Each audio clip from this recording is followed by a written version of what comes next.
Дорогие граждане России, 2020 год был тяжелым для всех нас. Многое изменилось в наших жизнях.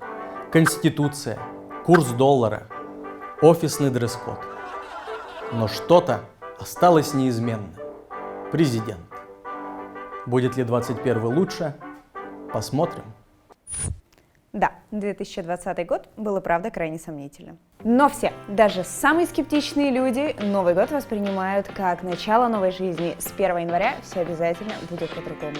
Ну, давай будем реалистами, с 3-го. Там еще проспаться надо. Нет, там еще Рождество. Ну, ладно, хорошо, не с 1, с 10 января. Вот с 10 января совершенно точно начинается новая жизнь.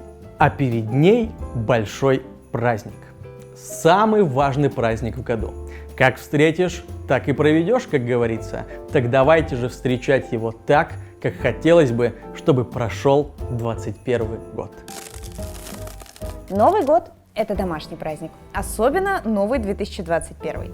Собираемся, шуршим на кухне, дарим подарочки, все проезжают издалека, теплом, мандаринкой пахнет, но не у всех в России есть дом, в котором можно провести этот Новый год.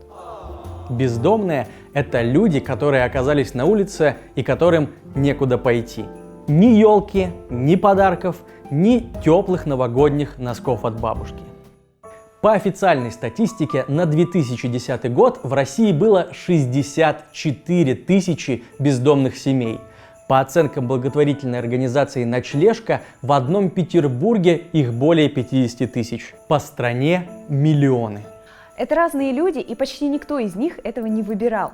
Часто это люди, которые оказались в другом городе, без денег на жизнь, жертвы непорядочных родственников или просто мошенников, которые отняли от них жилье. Люди с тяжелыми заболеваниями. Некоторые бывшие заключенные. Кто-то страдает алкогольной или наркотической зависимостью.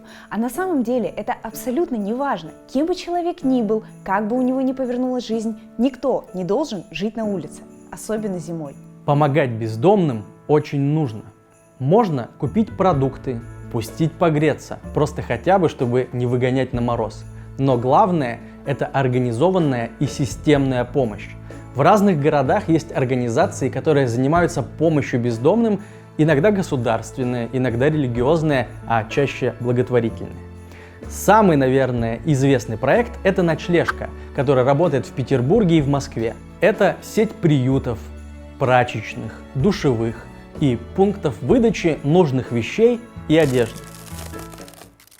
В головах людей бездомные чаще всего ассоциированы с алкоголем. Мол, упились, опустились на дно.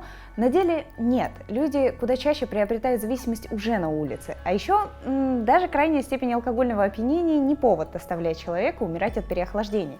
Сейчас зима. Праздники.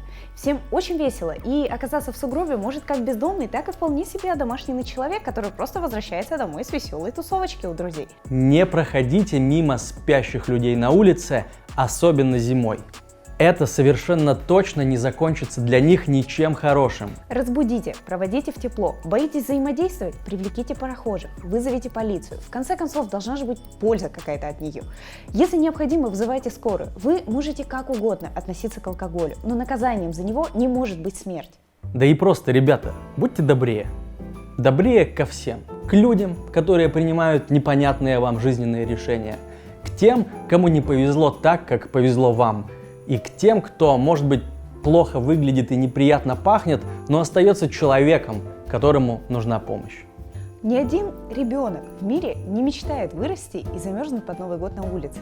И они не мечтали. Что-то подвело их. Страна, здоровье или семья. Новый год – это про новые шансы. Давайте дадим шанс тому, у кого их в жизни не хватало. С Новым годом! С наступающим!